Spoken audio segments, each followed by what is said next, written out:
स्वामी दयानंद जी के विचार में शिक्षा मनुष्य को ज्ञान, संस्कृति, धार्मिकता, आत्मनियंत्रण, नैतिक मूल्यों और धारणीय गुणों को प्राप्त करने में मदद करती है और मनुष्य में विद्यमान अज्ञानता, कुटिलता तथा बुरी आदतों को समाप्त करती है।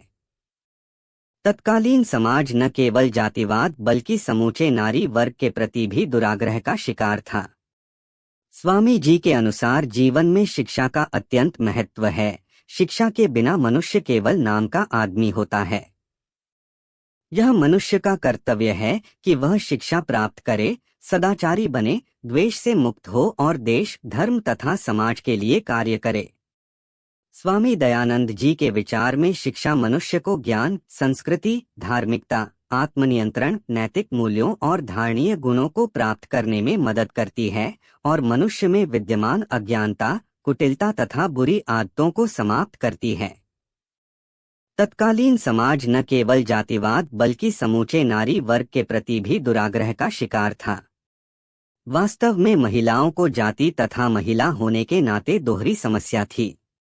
स्वामी दयानंद जी महिला शिक्षा पर बल देते हुए कहा कि सभी महिलाओं को शिक्षा मिलनी चाहिए।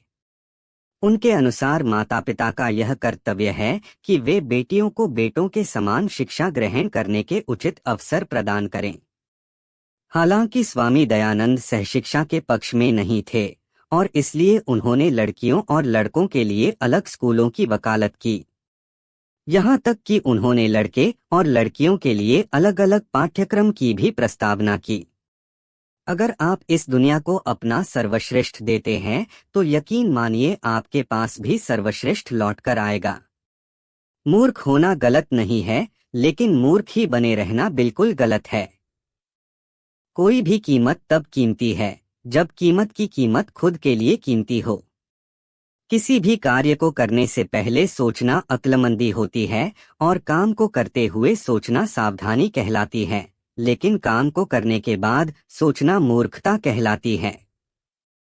इंसान को किसी से भी ईर्ष्या नहीं करनी चाहिए, क्योंकि ईर्ष्या इंसान को अंदर ही अंदर जलाती रहती है और पथ से भटकाकर पथ को भ्रष्ट कर देती है। मानव जीवन में लोगों के दुखों का मूल कारण तृष्णा और लालसा होती है। अगर किसी इंसान के मन में शांति है, ध्यान में प्रसन्नता है और हृदय में खुशी है तो अवश्य ही यह उसके अच्छे कर्मों का फल है। नुकसान की भरपाई करने में सबसे जरूरी चीज है उस नुकसान से कुछ सबक लेना, तभी आप सही मायने में विजेता बन सकते हैं। पैसा एक वस्तु है जो ईमानदारी और न्याय से कमाया जाता है, वहीं इसके विपरीत अधर्म का खजाना होता।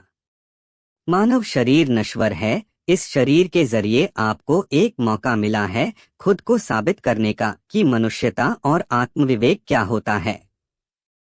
इंसान के अंदर लोभ वो अवगुण है जो तब तक बढ़ता रहता है जब तक कि वो उस इंसान का विनाश नहीं कर देता है।